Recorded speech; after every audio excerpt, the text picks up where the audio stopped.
हमारे जो यूथ हैं वो 50% 25 साल से नीचे होंगे। ये कोई भी देश कितना भी विकसित हो, उसके पास ये डेमोग्राफिक डिविडेंड नहीं है। फौज को चाहिए कि हमारे पास जो हमारे युवक हैं, हमारे सैनिक हैं, वो इस डिविडेंड का फायदा उठाएं। We have to be reflective of this demographic dividend.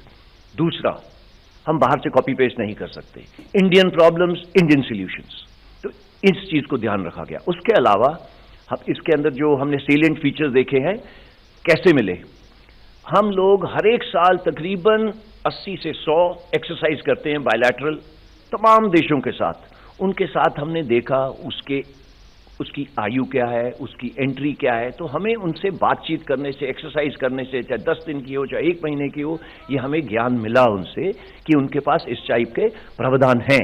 As, जैसा कि मैंने आपको बताया, सब कंट्रीज जो आपको दिखाई हैं 26 से 27 साल। एंगेजमेंट पीरियड भिन्न भिन्न प्रकार के हैं, बट जो सबसे ज्यादा पीरियड फॉलो करा जाता है 2 से 4 साल।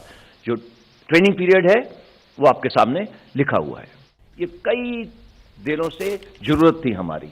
इससे पहले क्या क्या कमिटीज हुई?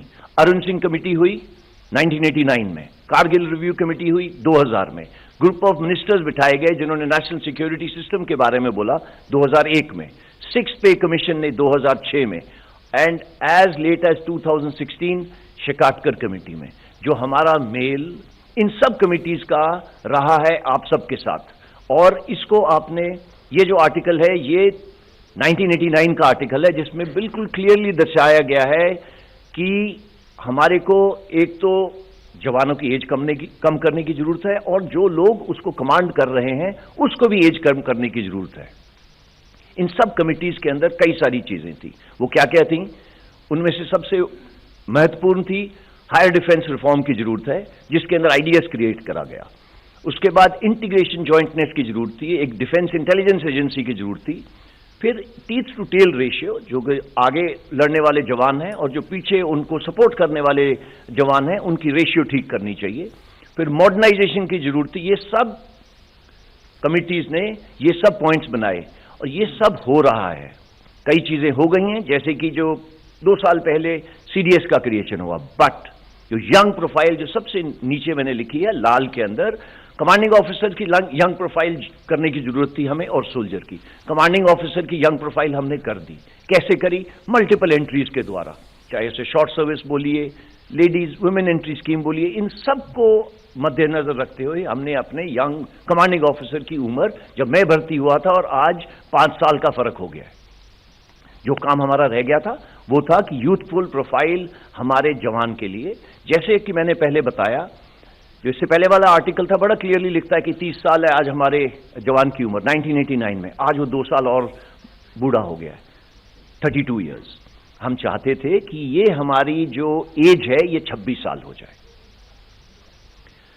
बिफोर कोई भी काम करने से पहले तो हम अपने इंटरनल मंथन करते हैं, बट फिर बाहर के देशों को भी स्टडी करा जाता है। बट बाहर के देश स्टडी करने से पहले ये देखा गया कि सारी इंफॉर्मेशन अपफ्रंट नहीं मिलती है, कुछ नेट पे है, कुछ छुपाई जाती है। यही है तरीका, दस्तूर फौजियों का। जो आपके सामने दर्शाए गए हैं 3 देश, यूएसए, यूके, फ्रांस। मैं आपको चाहूंगा पहली चीज देखिए कि इनकी आयु क्या है इनटेक की, उसके बाद इंगेजमेंट पीरियड क्या है। इंगेजमेंट आप देखेंगे 3 किस्म के। यूएसए का देखते हैं, वो कहता है 8 साल का एंगेजमेंट है, 4 साल एक्टिव, 4 साल रिजर्व। फिर उसका ट्रेनिंग पीरियड क्या है, ट्रेनिंग के ऊपर, आयु के ऊपर, एंगेजमेंट पीरियड के ऊपर, इन सब के ऊपर मुद्दे उठे हैं। तो आप ये 3 देशों का देखिए। सिर्फ मैं आपको ये चाहूंगा देखना कि इंगेजमेंट भिन्न भिन्न प्रकार की हैं। अगर आप एक साइड में देखें फ्रांस को, उसके अंदर इंगेजमेंट पीरियड मल्टीपल है, 1 साल, 2 साल, 3 साल। ये क्यों कर रहे हैं? ये उस देश की जरूरत है। अंत में उनको क्या चाहिए? देश की सुरक्षा और जो उनके नेशनल सिक्योरिटी की इश्यूज हैं। 3 और देश देखते हैं, रशिया, चाइना, इजराइल। इनके अंदर भी मल्टीपल एंट्रीज हो रही हैं। क्या मल्टीपल एंट्रीज है? कंस्क्रिप्ट एंड कॉन्ट्रैक्ट, और दूसरा मैंडेटरी सर्विस है इजराइल के अंदर। इंगेजमेंट पीरियड जैसे कि रशिया में देखिए 1 साल, 3 साल। परमानेंट के अंदर कंस्क्रिप्ट और परमानेंट के बीच में जो रेशियो है वो 2/3 परमानेंट है और 1/3 कॉन्स्क्रिप्ट है। ट्रेनिंग की जो अवधि है वो अलग अलग श्रेणियों में दी हुई है। जो वुमेन के लिए, इजराइल के लिए जैसे लिखा हुआ है 3 साल कंपल्सरी है और विमेन अलग किस्म की है। ये जो आपके सामने दर्शाया गया है, इसमें 2 बातें आपको ध्यान में रखने की जरूरत है। नंबर 1, किसी के पास भारत जैसा डेमोग्राफिक डिविडेंड नहीं है।